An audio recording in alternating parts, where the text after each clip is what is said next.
The casket was still open when my mother walked over. She didn't rush. She never rushed when she wanted to be seen. She moved slowly, deliberately, the kind of pace that forces people to look up without realizing they're doing it. The chapel was already full by then. Relatives I hadn't seen in years, my father's business associates, old family friends who spoke about him as if they truly knew him. Everyone seated, everyone watching. She stopped beside me, close enough that her perfume felt heavy, almost suffocating, the kind she always wore to important events, the kind meant to linger. "You shouldn't be here." Her voice was quiet, controlled, not raised, not emotional, but carefully placed. Placed so the people in the front rows could hear, so the heads closest to us would turn first, followed by the rest. My sister looked up from her tissue. There was no surprise on her face, just a flicker of satisfaction she didn't bother hiding quickly enough. "You abandoned this family years ago," my mother continued, still in that measured tone. "You have no right to stand here and pretend to mourn him now." The silence that followed wasn't dramatic. It wasn't sharp. It was complete, heavy, the kind of silence that settles into your chest and stays there. I looked at my father's face in the casket, peaceful, more peaceful than he had been in months. And suddenly, I wasn't in the chapel anymore. I was back in the hospital room 3 days earlier, sitting beside his bed while the machines hummed quietly around us. "Don't defend yourself at the funeral. Let them think whatever they want. Promise me." So I promised.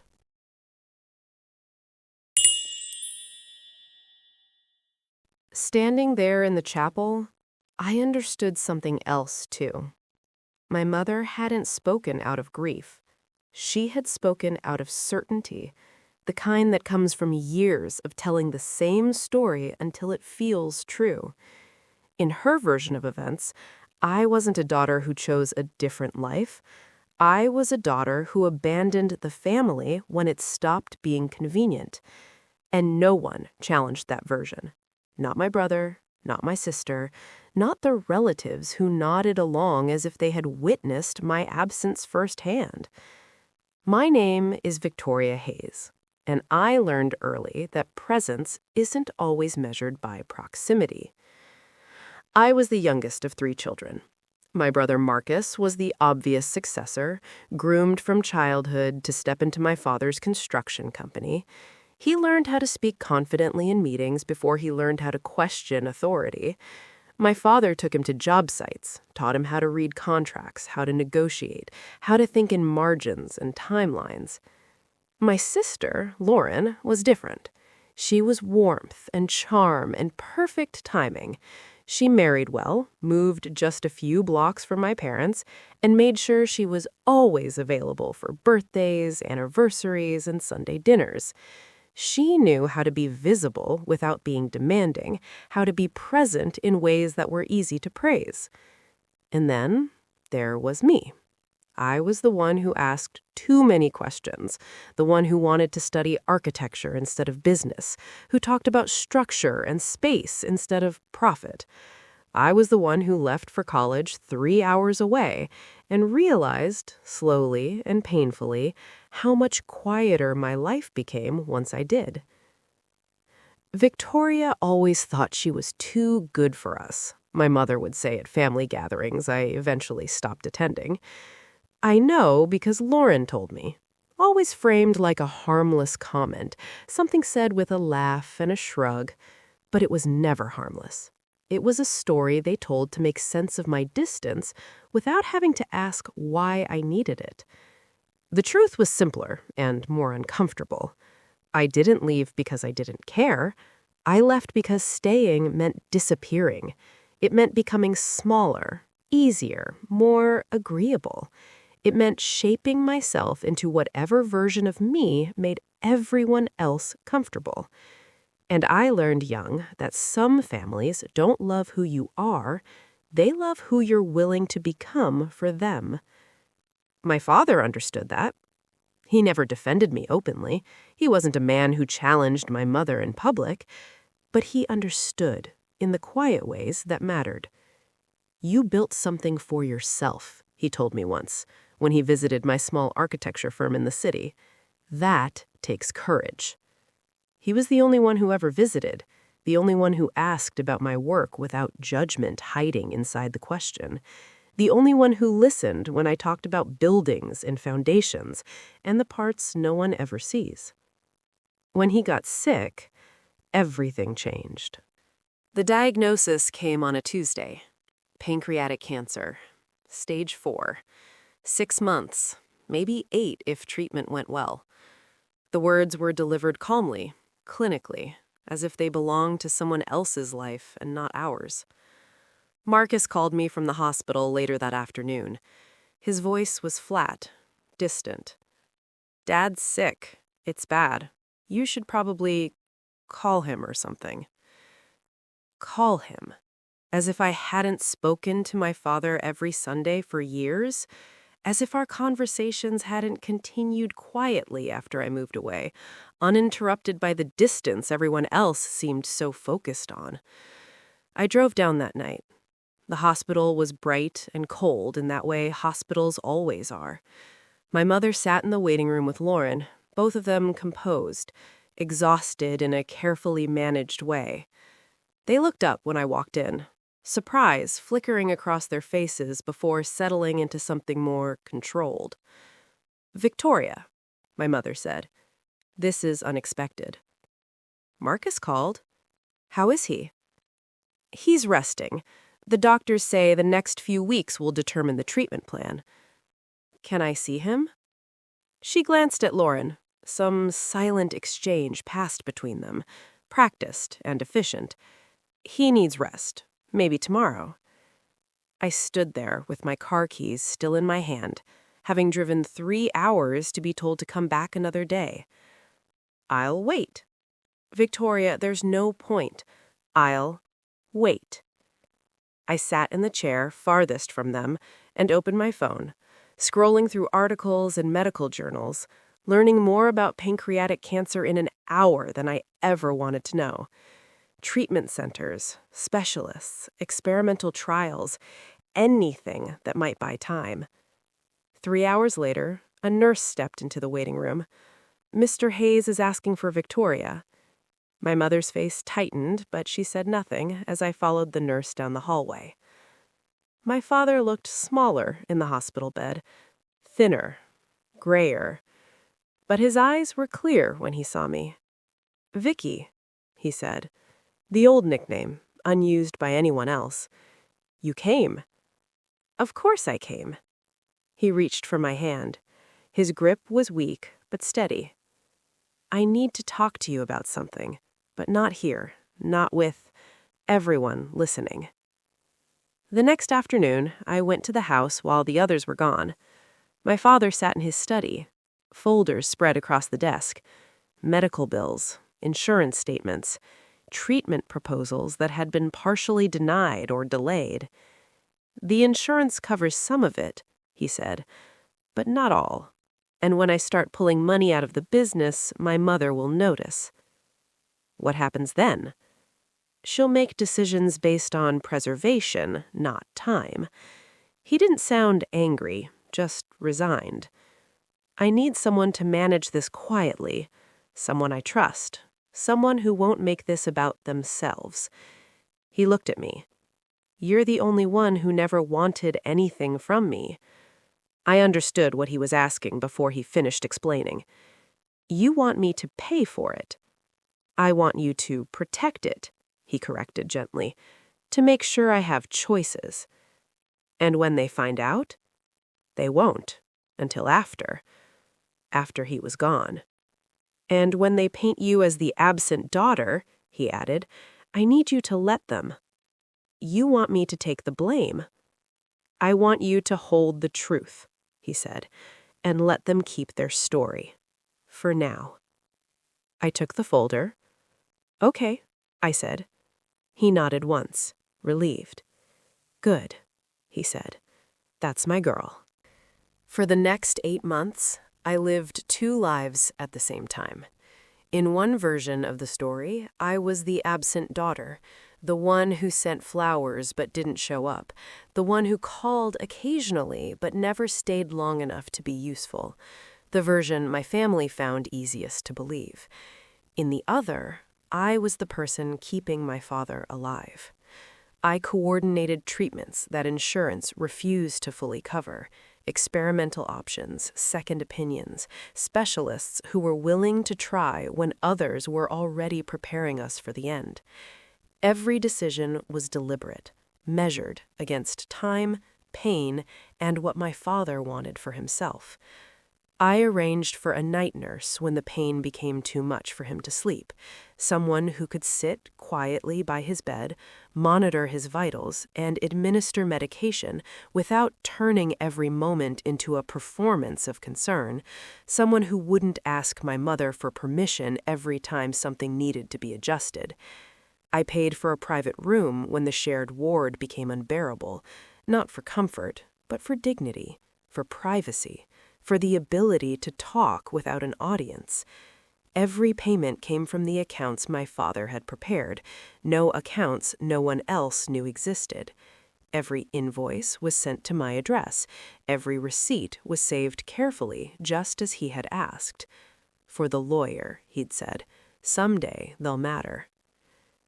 My mother called me twice during those 8 months. Once to inform me, pointedly, that my father was declining and that I should probably visit if I cared at all. Once to tell me the end was near and that the family was gathering. I visited when she wasn't there. Early mornings before she arrived, late nights after she left. We coordinated around her schedule without ever acknowledging why. When my father was awake, we talked about anything except his illness. Buildings, cities, projects I was working on, designs he found interesting. "You're still here," he said to me once, about 3 weeks before he died. "Of course," I replied. "He didn't mean physically," he said. "I mean present, even when no one sees it." "Someone sees it," I said. He smiled faintly. "That's enough." The last time I saw him conscious, his grip on my hand was stronger than it had been in weeks. "Don't defend yourself at the funeral. Promise me," he said again. "I promised already." "Promise me again." "I promise." He closed his eyes, exhausted. 3 days later, he was gone. The funeral was scheduled for Saturday at 2 in the afternoon. I arrived early, dressed in black, carrying nothing but my purse and the weight of everything I hadn't said in 8 months. The chapel was already filling when I walked in. Business associates clustered near the front, speaking in low voices. Family friends embraced each other with practiced solemnity, the kind of grief that knows it's being watched. My mother stood beside the casket, accepting condolences with composed efficiency. She looked dignified, controlled, like someone who had prepared for this moment long before it arrived. Lauren was nearby, directing the florist, adjusting arrangements, making sure the flowers framed the room just right. Marcus stood a few rows back, speaking quietly with people from the company, already slipping into the role everyone expected him to take next. No one acknowledged me when I took a seat in the 4th row. That was fine. I was used to being invisible. The service began. The pastor spoke about my father's life, his work, his legacy. Stories were shared, anecdotes polished until they shone. Everything presented in a way that felt clean and orderly, stripped of the messy reality of illness and decline. Then my mother stood to speak. She was beautiful in her grief, her voice steady, her posture perfect. "John was a devoted husband and father," she said. "He built a life for us, a legacy, and he was surrounded by love in his final days." Her eyes scanned the room, pausing just long enough when they found me. "He was blessed to have children who stayed close, who were there when it mattered." The implication was unmistakable. She continued, speaking about presence, about sacrifice, about the importance of showing up even when it was difficult. Each sentence carefully shaped to reinforce the story she wanted remembered. When she finished, there was soft applause. I stayed still. The service continued. More speakers, more stories, each one layering over the last, burying the truth beneath something more convenient. As the pastor began to close the service, my mother stood again. This time, she walked directly towards me. "Victoria," she said, her voice low but clear, "I need you to leave." The room fell silent. "You're disrespecting your father's memory by being here. You abandoned this family. You have no right to this grief." She gestured toward a member of the funeral staff. "Please escort her out." I looked at her, at Lauren, who nodded faintly, at Marcus, who couldn't meet my eyes. Then I stood. I walked down the aisle slowly, every step echoing louder than it should have. I passed rows of people who suddenly found the floor very interesting. I pushed open the doors and stepped outside into the parking lot. Behind me, the service resumed. I sat in my car and stared at the steering wheel, my hands trembling despite myself. 4 minutes passed. Exactly 4. Then my phone buzzed. "Come back inside. Now." The message was signed Robert Chen, attorney. I walked back into the chapel just as the pastor was beginning another closing prayer. A murmur spread through the room when the doors opened. Heads turned. Conversations stopped mid-sentence. I could feel the weight of every look as I moved back down the aisle toward my seat. Before I could sit, a man stepped forward from the front row. He was small, neatly dressed, carrying a leather briefcase that looked out of place among the flowers and dark suits. He cleared his throat once, then spoke with a calm authority that immediately reclaimed the room. "Excuse me," he said. "I apologize for the interruption, but there is a legal matter that requires immediate attention." My mother rose to her feet. "This is hardly the time." "Mrs. Hayes," the man said, gently but firmly, "your husband left very specific instructions. One of them was that all of his children must be present for the funeral service." He turned toward the funeral director. "Was one of John Hayes's children asked to leave?" The director hesitated, then nodded. "I see." The man exhaled slowly. "Then we need to correct that, immediately." Whispers rippled through the pews. "Victoria Hayes," he said, looking directly at me, "please return to your seat." I sat down, my heart pounding, as my mother slowly lowered herself back onto the pew. The color had drained from her face, replaced with something tight and brittle. "My name is Robert Chen," the man continued. "I am John Hayes's attorney." He opened his briefcase and removed a folder. "Before we proceed any further," he said, "your husband requested that certain facts be made public, facts regarding his medical care in the final months of his life." The folder was familiar. It was the one I had kept in my apartment, the one filled with invoices, confirmations, notes scribbled late at night after difficult decisions.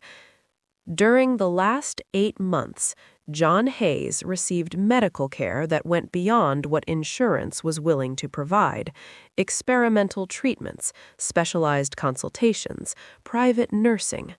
My mother's hands gripped the edge of the pew. These arrangements were not handled by the family collectively. They were managed by a single individual. He paused, letting the silence stretch. That individual was Victoria Hayes. A low murmur moved through the room. Every consultation, every treatment decision, every night nurse, all coordinated and paid for by Victoria Hayes at John Hayes's request. My sister's mouth fell open. Marcus stared at his hands as if seeing them for the first time. Robert lifted a single page from the folder. Not numbers, not totals, just dates and notes. 8 months of care, he said quietly, provided without credit, without acknowledgement, exactly as John requested. My mother finally found her voice. "We didn't know." "You didn't ask," Robert replied calmly, "and that is the difference." The words hung in the air, heavier than any accusation. Robert closed the folder. "There is one more thing your husband asked me to share before the will is read." He reached back into his briefcase and removed a tablet. "A message," he added, "recorded shortly before his death." My mother shook her head. "This isn't appropriate." It was his explicit instruction. He pressed play. My father's face appeared on the screen. He was sitting up in a hospital bed, the light softer than it had been during his final days. He looked thinner, tired, but his eyes were clear, focused, the way they always were when he had something important to say. "If you're watching this," he began, "then I'm gone." The room was completely still. "And if Victoria isn't in the room right now, someone has made a very serious mistake." My mother's breath caught audibly. "I know what you all believe about my final months, that I was surrounded, that I was cared for, that everyone did their part." He paused, just long enough to let the words settle. "That's not what happened." A murmur rippled through the chapel, but no one spoke. "Victoria was there. Every night I couldn't sleep. Every time the pain got bad enough that I thought I might not make it through until morning. Every time insurance said no and someone needed to say yes." My mother's hands trembled in her lap. "I asked her not to tell you, not because she was hiding anything, but because I knew you'd make it about yourselves. You'd turn my illness into a performance instead of a responsibility." He shifted slightly, wincing before continuing. "Marcus," he said, his voice steady, "you came 3 times in 8 months. Every visit, you talked about the business, about contracts, about stress. You never once asked if I was in pain." Marcus's shoulders sagged. "Lauren," followed my father, "you came more often. You brought flowers. You took pictures. You told everyone how hard this was for you. But you never stayed when it was difficult. Not when I needed help standing. Not when I couldn't eat. Not when it wasn't presentable." Lauren covered her mouth, tears spilling freely now, uncontained. "And Patricia," he said softly, his voice changing just enough to be noticeable, "you were there. You spoke to doctors. You made arrangements. But you never asked me what I wanted. You asked what was practical, what preserved the estate." My mother looked like she might collapse. "I don't blame you for being who you are, but I can't reward it either." He leaned closer to the camera. "The will you're about to hear isn't punishment, it's recognition. Victoria earned what she's receiving. The rest of you are getting exactly what you gave me." He took a breath. "And if anyone expelled my daughter from my funeral, shame on you. She was the only one who truly belonged there." The video ended. No one moved. No one spoke. The silence wasn't awkward this time. It was absolute. Robert Chen cleared his throat gently, as if to give everyone a moment to breathe. "Now," he said, "we can proceed." No one argued. No one even shifted in their seats. Robert placed the tablet back into his briefcase and unfolded a document from the folder. His voice remained calm, professional, almost deliberately neutral, which somehow made the words land harder. John Hayes was a meticulous man. He understood that moments like this reveal priorities more clearly than years of conversation. For that reason, he structured his estate very carefully. My mother sat rigid beside the casket, her hands clasped together so tightly her knuckles had gone white. "Patricia Hayes," Robert continued, "you will retain ownership of the family home and receive a monthly stipend sufficient to maintain your current standard of living." My mother nodded once, as if this part at least made sense.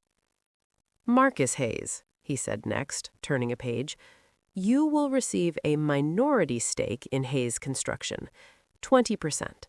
You will continue in an operational role under the company's current governance structure." Marcus's head snapped up. "A minority stake?" Robert met his gaze calmly. "That is correct." He didn't elaborate. "Lauren Hayes," he said next, turning a page, "you will receive a trust dispersed annually. The terms are fixed." Lauren swallowed hard, but said nothing. Robert paused before continuing. "Victoria Hayes," he said, looking directly at me, "your father transferred majority ownership of Hayes Construction to you 3 years ago, 60%. The number hung in the air, heavy and unreal. "You have been the primary shareholder since that time. Quarterly reports have been sent to you, reviewed, and approved. All actions taken were consistent with your father's instructions." My mother turned to look at me, disbelief finally breaking through her composure. Robert folded the document. "Your husband left one final written message. I'll read it as written." He unfolded a single page. "I spent my life building things. Buildings, a business, a reputation. What I learned at the end was simple. Presence isn't proximity, and love isn't performance." No one breathed. Victoria understood this. She showed up when no one was watching. That's why she gets what she's getting, not as a reward, but as recognition. Robert lowered the paper. "That concludes the reading. The service may continue." No one moved. I stood quietly, feeling none of the triumph everyone seemed to expect. Only exhaustion. I didn't wait to see who would speak first. I walked toward the casket one last time, the sound of my footsteps unnaturally loud in the quiet chapel. I stood there for a moment, looking at my father's face, memorizing it the way you do when you know it's the last time you'll ever see someone. "Thank you," I whispered, "for seeing me." Then I turned and walked out. Robert followed me into the parking lot, the doors closing softly behind us. "There are details we'll need to discuss," he said. "The company transition, the accounts, the properties." "Tomorrow," I replied. My voice sounded steadier than I felt. "Today I need to grieve," he finished. "Your father told me you would." He handed me a small envelope. "He asked me to give you this, privately." Inside was a photograph. My father and I at my college graduation, both of us smiling in a way that felt uncomplicated and real. A note was folded behind it, written in his familiar, careful handwriting. Vicky, you were never absent.